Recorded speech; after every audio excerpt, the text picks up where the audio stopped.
In Unit 16, we'll talk about weather observation and prediction technology. Our objectives here are to understand the spectrum of weather technology that is currently available, understand the benefits and limitations of each type of weather instrument, and identify the primary instruments used to observe different types of hazardous weather phenomena. And all of this would also lead to our discussion of the benefits and challenges of computer model projections.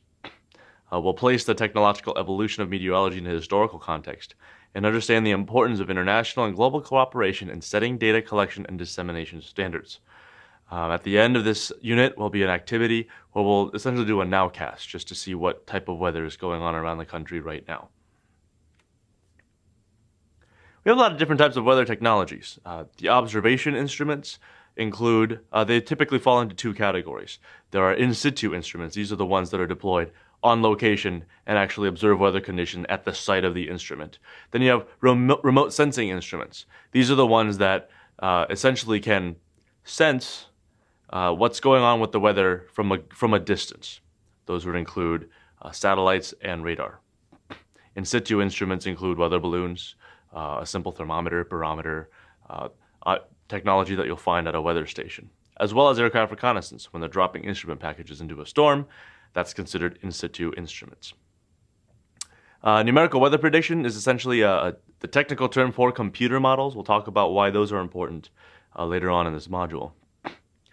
There's something called the Automated Surface Observing System, or ASOS, and these are weather stations deployed across the United States, mostly found at airports, that will document the changes in weather variables such as temperature, pressure, humidity. And when we take this data, meteorologists can interpret a chart where all of this information can be plotted in what's called a station plot. And these include different ways to decode different symbols that represent wind direction, wind speed, what type of weather, visibility, pressure change, temperature dew point. All of that can be plotted onto one dot when you look at a weather map. The benefit of that is when you plot all the station plots, you can start connecting a lot of the lines, and you see lines of constant pressure here in brown, showing what looks like a topography map, showing the highs and lows of the pressure systems, as well as the frontal zones. When we put this into motion, it's easy to see how we're able to use this as a weather forecasting tool in order to see the recent changes in the weather systems and extrapolate into the future. This is a very rudimentary way of understanding where weather systems may go without looking at a computer model. But all forecasts have to start here. You have to know as a meteorologist what the weather has been doing, what it's doing right now, in order to understand future changes. But we all know weather doesn't just happen at the ground, so weather balloons are mid-20th century technology that we're still using, filled with helium or hydrogen, and then launched with a radiosonde instrument package tied to it. And as the balloon goes up, it returns a thermodynamic diagram, such as this one.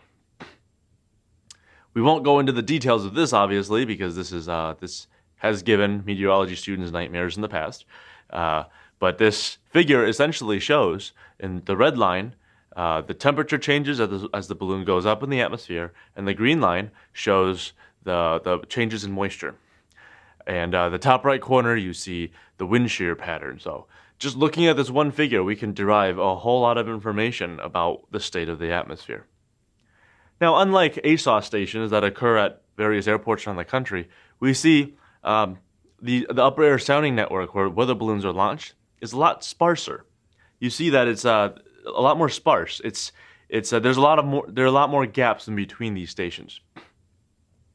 The drawback to this, of course, is we don't have as much data, right? So if you look here on this map, Nebraska on this given day had one launch on the eastern side of the state, but that's it. The rest of the state you have to interpolate from the surrounding data collection points for weather balloons. But these are launched twice a day and coordinated around the world, so that's why we don't have an unlimited budget to launch these weather balloons. And so we have to deal with a sparser network. But it still gives us a decent understanding of what goes on in the upper atmosphere. Here you're showing, here this figure shows what the jet stream looks like, which is a fast area of quickly moving air from west to east, showing at the level that aircraft are typically flying. So this is something that weather balloons can tell us. Aircraft reconnaissance is very popular as a mechanism to help us better understand the inner workings of a tropical cyclone. The Air Force reserves have a fleet of aircraft that will be flown into tropical cyclones as they approach the United States. And they'll launch dropsondes.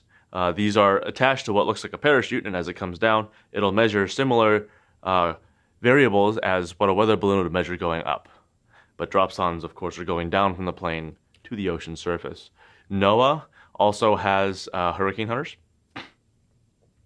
And these are similar. They're different aircraft, but they have a similar mission, which is to go in and understand the inner structure of a tropical cyclone, to get an observation of the maximum sustained wind speed, as well as to try to fix the center of the tropical cyclone, as well as its area's lowest pressure.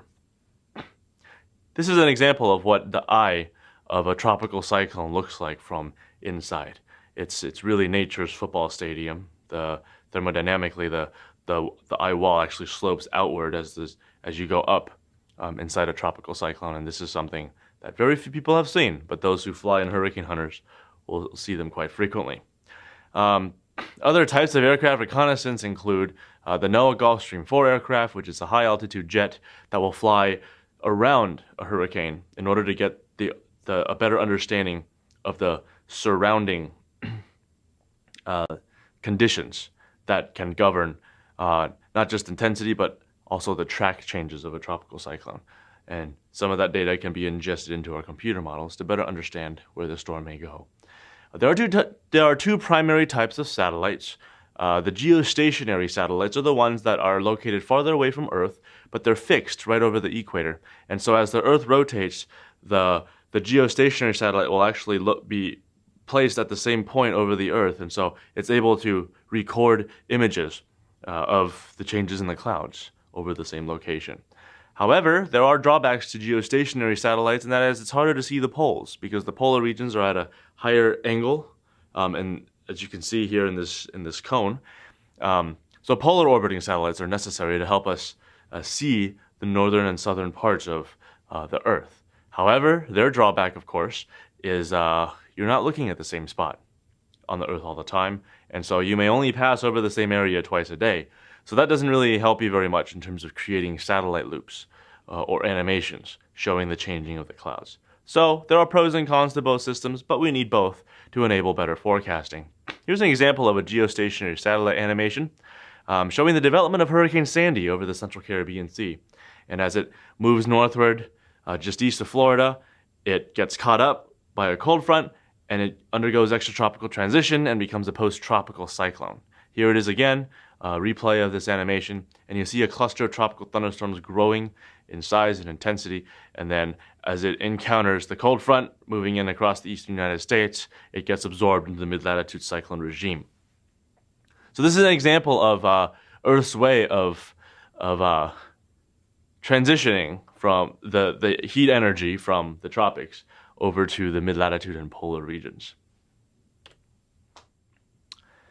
Doppler radar is one of the more important tools that's used by meteorologists, and we've seen a lot of these at airports around the country. Essentially, it's an antenna mounted on a pedestal that emits microwave radiation, and as that radiation hits a particle and part of the energy scatters back, we're able to estimate the amount and intensity of the particles as they fall from a cloud. In recent years, an advanced type of radar called dual polarized radar or dual pole radar has been used at National Weather Service sites to get a better understanding of the cross-section of what's falling from the sky. And in a situation like this, with this technology, we're able to emit not just a horizontal beam of radiation, but also vertical. And so the computer processor can get an understanding of the cross-section of the particle. If it's spherical, then it's probably a hail particle. If it is flat, like a pancake, it's probably a raindrop. If it's irregularly shaped, it could be a snowflake. And so dual polarized radars have helped us with understanding the type of precipitation that's falling from a cloud, which enables us to make better flood estimates, to make better forecasts for, or nowcasts for what's actually falling from the sky. The radar network across the country can be seen here. Immediately you can see that there are limitations to the radar network, right? Even though radar is such an important tool, it doesn't exist everywhere. Coverage is not universal. Particularly in areas with rough terrain, such as the Rocky Mountain West, we actually see a lot of gaps. Areas with less population will also have more gaps, but there's another limitation.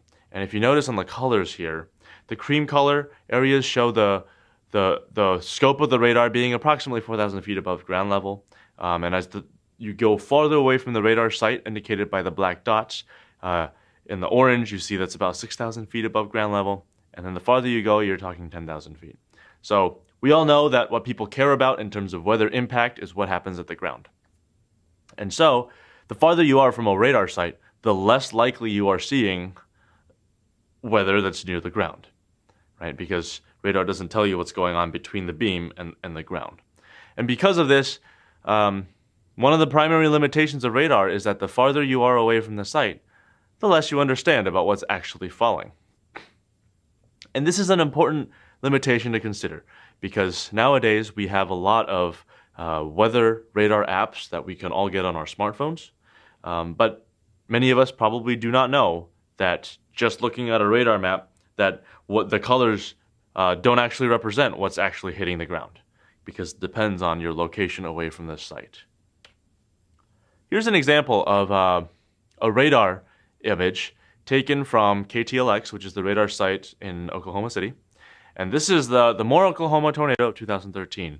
On the left, you see the radar reflectivity diagram showing the intensity of the particles that's scattering back the radar energy. And you see the hook echo of the supercell thunderstorm, where the rain and hail is actually wrapping around the backside of the storm as it's rotating counterclockwise. And then right in the middle, you see a debris ball, where the radar is actually picking up signs of debris from the tornado itself. On the right, you see a radar velocity image.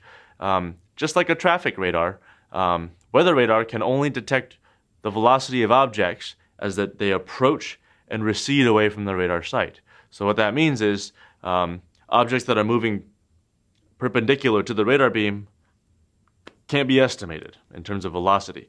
Only the component of the velocity toward and away from the radar is detectable. So here we see the green color showing air or particles blowing toward the radar, and the red area shows air moving away from the radar. And right at that interface of the bright red and bright green is where we can infer counterclockwise circulation, and in this case would be a tornado. So, we've discussed the different types of weather technologies. So let's think about the different types of forecasts that we can make based on the data that comes in. So when we look at all that we've discussed so far, all of these instruments give us an idea of the temperature, pressure, density, moisture. All of this information needs to be processed somehow. We need to make some sense of it in order to predict the future. So how do we do that? Well, a lot of math. Through multivariate calculus, we are able to come up with relationships between all of these variables in order to attempt to predict the future of weather. And this is why it is so difficult to process sometimes, because no human can possibly make all of the calculations by him or herself. There were two pioneers throughout history. We have a Norwegian physicist and then a British mathematician, Dr. Richardson. These two gentlemen pioneered essentially what we can discuss as numerical weather prediction nowadays. They came up with the idea that we can use mathematical relationships to try to figure out the future of the weather. Dr. Richardson in particular, he served during World War I as an ambulance medic, and as he was behind the front lines, he spent about 6 weeks attempting a manual calculation of pressure to come up with a pressure forecast. It took him several weeks to get a forecast, but it was, of course, incorrect by hand. So he came up with a thought problem. He said that in order for humans to be able to keep up with the weather, we have to have 64,000 people sit in a large room, an arena-like room, with a conductor in the middle, and passing instructions along to the 64,000 people so that each of them, when they make a calculation, they pass the result to the next person and then to the next person. And by doing so, you can keep up with the weather as it occurs. Thankfully, this experiment was never done. It would not be possible. But over the years, this experiment eventually became reflected in our modern-day computer modeling. So using a supercomputer, we can create a similar situation where numbers are being calculated and passed from grid space to grid space. And so when the Earth is divided up into a grid, we're able to make sense of those multivariate calculus equations that we saw on the previous slide. Computer models follow a forecast cycle. Just because the weather is always changing, the computer models have to keep up with that by issuing forecasts and updating it every few hours. And depending on the computer model, it could be hourly updates, it could be 6-hourly updates. The global forecast system, which is the premier United States global forecast model, operates on a 6-hourly basis in terms of what the operational forecasters have access to. The model begins with a background first guess. What that means is it takes the previous run of the model, say 6 hours before. It takes its own forecast for now, from 6 hours before, and maps it onto the current data. And that process is called data assimilation. When the current data is brought into the model, it compares it to its previous forecast for now and analyzes it to make sure, to basically, it's its way of understanding what's going on right now in the atmosphere. Then we apply the equations to that information and then integrate it into the future. So the model comes up with a prediction. At that point, the numbers are post-processed into maps that humans can understand. This cycle is better illustrated perhaps using this figure here. The red line shows the actual observation. It could be temperature, it could be pressure, whatever variable you would like. Let's say temperature. So as the sun sets, you can see that the temperature goes down, and then as it goes up the next day, you see that the temperature follows the cycle. So the forecaster's task, and what the computer model is also attempting to do, is to understand and to predict this change. So the blue lines show the attempted forecasts, right? So as time goes on into the future, you notice the blue lines will diverge from the red line. And that indicates that forecast error will increase into the future, because the farther you get into the future, by common sense, the less accurate the forecast becomes. So the forecast cycle is such that every few hours, whenever there's a new computer model run, whenever a new forecast needs to be issued, the forecaster attempts to adjust. It nudges that forecast back to reality, back to the red line.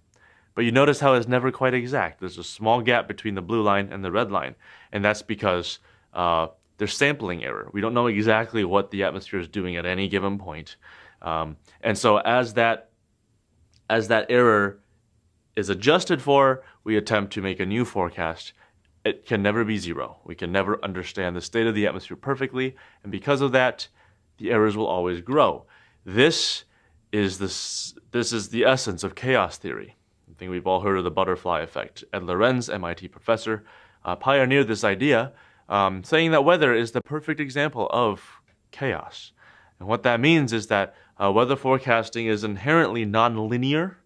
There are so many different factors going into it, we can never say that A causes B exactly, etc., etc. However, slight differences in initial conditions can result in widely different forecasts, even though the system is deterministic. What that means is weather is predictable. And if we were to understand the initial snapshot perfectly, in theory, we should be able to come up with a perfect forecast. But we can never do that. We don't know initial conditions perfectly. The atmosphere is not random, but there is still a limit to predictability governed by how well we know what's going on right now. So these fundamental principles must be considered in risk analysis when we talk about understanding risk and how the uncertainty of a weather forecast can play into that decision-making process, we have to remember that there are fundamental limitations to weather forecasting. We've done an excellent job of improving forecast accuracy over the years, over the past few decades, but there will always be an inherent limit to our ability to predict. Here's an example of ensemble forecasting. This is a computer model simulation or prediction of where it thinks the jet stream will be 16 days from now. And you see the days counting down as the event gets closer. Notice how within about a week, you see there are two dips, two troughs in the jet stream, one on the west coast, one on the east coast. Those reflect storms, sites of mid-latitude cyclones. But notice how 2 weeks before that, all the computer models had really no consensus. There's no commonality between them. It isn't until about a week in advance do they begin to suggest that there might be something happening on the west and east coasts. And it isn't until 4 or 5 days beforehand does it lock into place. And finally, all the models agree. So this is an excellent way to show how an ensemble of models can help us understand the level of uncertainty with an event. So when they're going crazy like a spaghetti diagram, at that point, there's very little certainty that a weather event would occur. But within about 5 days, we start to get a better idea that something may occur on the west and east coast in this situation. Of course, there are many different types of numerical models. You have operational versus research. The operational ones are the ones used by forecasters on a regular basis. They've been highly tested to ensure consistency. Research models are always being constantly tweaked behind the scenes by researchers to try to better improve the operational models. There are, of course, global models versus regional models. You have weather versus climate models. Lots of different purposes, and they're all made with different physics packages. A lot of the models are managed out of our National Center for Weather and Climate Prediction in College Park, Maryland, but the computing centers are, of course, actually located in other locations.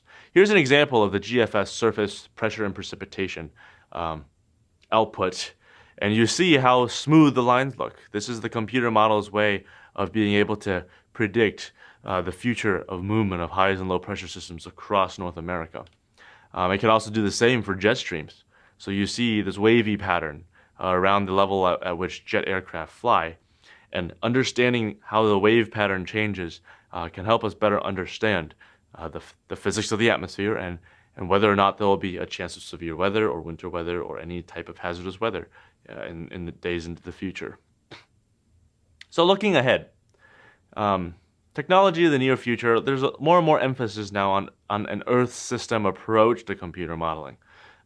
So rather than just looking at a meteorology model or an atmospheric model, we want to include ocean currents, effects from land, from the cryosphere or from the ice in the polar regions. The dual pole Doppler radar upgrades, which we discussed earlier, have recently been deployed across the United States via the National Weather Service. So that's something that is beginning to help us tremendously in terms of understanding the type of precipitation that's falling from the sky.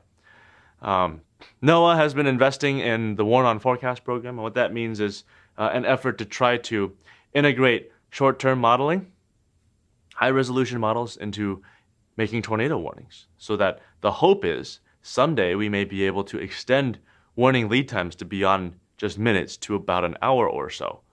Of course, this gets into other social science concerns, such as would people take action if they're given more lead time. These are things that are being discussed at great lengths right now as our research continues into this area. There are different crowdsourcing mechanisms being in development nowadays. There's an app called NOAA MPing, which allows users to download onto their phones, and whenever it starts snowing or sleeting or freezing raining, you can insert that information into the app, and then NOAA is able to take that information and integrate it into a database, which can help us fine-tune and adjust computer models to make sure that we're representing precipitation type properly. Because, again, as we discussed earlier, radar can't really see right at the ground, but people are right at the ground. So how do we use people to help us collect data on weather events? that can be very helpful. So we conclude this unit with a nowcasting activity where we'll actually go through and investigate some of the current websites for official sources of weather information to get a good snapshot of what's going on across the country.